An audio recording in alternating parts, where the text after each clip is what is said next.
I'm at the Henry Ford Museum and we're finding out how the weather elements impact the costumes here on display. There's a new exhibit called Heroes and Villains, the Art of the Disney Costume. You'll see some neat costumes like Cinderella's dress and glass slipper.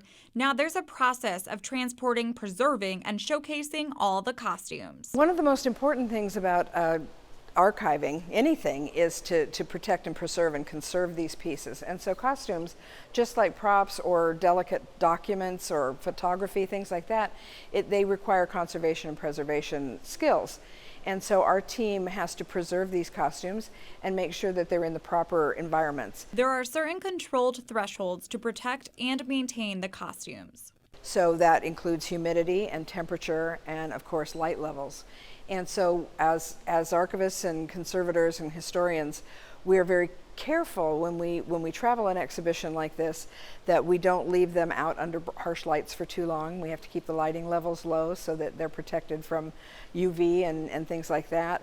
We also, when we're storing them and conserving them before they go out on exhibit, we make sure that they rest between exhibits and that they're kept in the dark and in cool temperatures and low humidity.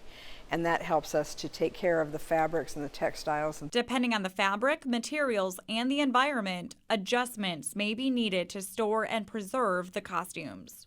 Even the way we store them is different depending on the type of fabric that the costume is made of.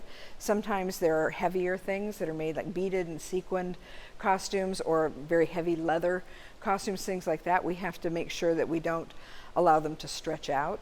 So instead of hanging them on a hanger while they're being stored, we lay them out flat in a box. And then we use acid-free tissue to wrap them up in so that they stay, they're not exposed to chemicals and things that are in wrapping paper and boxes. So we have to use acid-free materials to store them properly.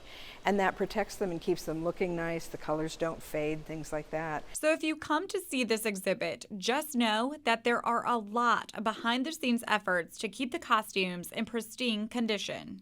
Now that's the science of weather. I'm meteorologist Kylie Miller.